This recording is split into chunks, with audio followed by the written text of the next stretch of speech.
So having SSO a copy, I'll cut and go back up here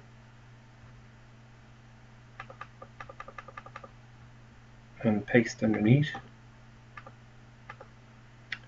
And what we have here is the output gap estimated using this formula. So the output gap, the industrial production minus the fit divided by the fit.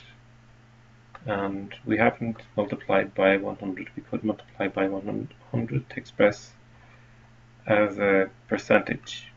So last thing we'd like to do is to change the scale here to reflect better the time period. So go to the graph itself, select data, and you would like to edit what's on the horizontal. In fact, we could call this output gap, just to be clear. And here we would like to add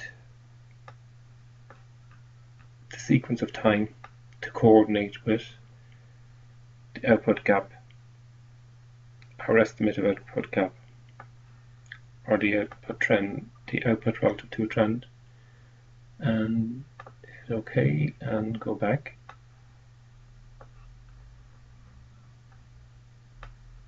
Go across,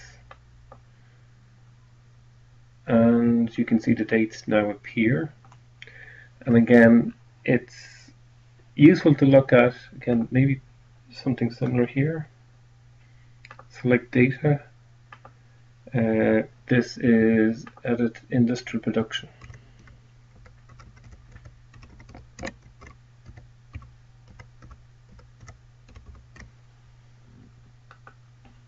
Okay.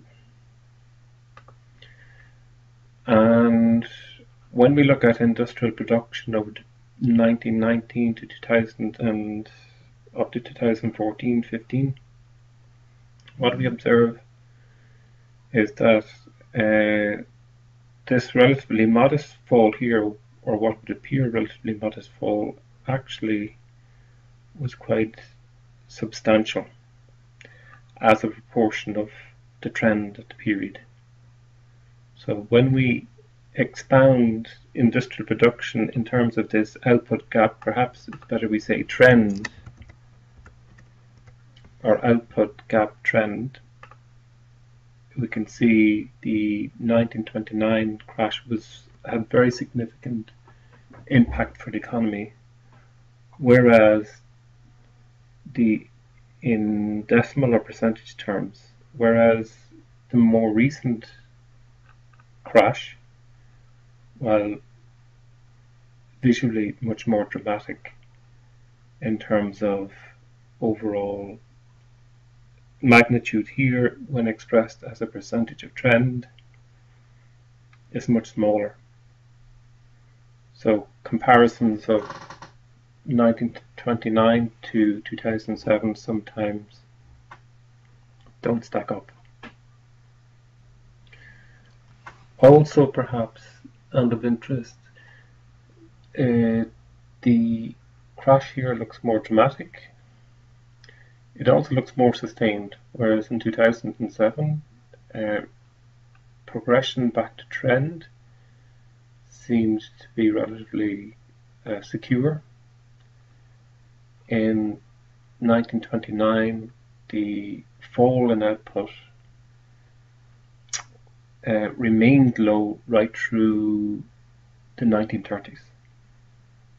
Right? And again, the severity of the recession during the period, from the period 2007 onwards, doesn't look as bad as what was observed in the 1930s. And also note as well, in the 1930s, unemployment in the United States was much more protracted, and double-digit unemployment verging on 20%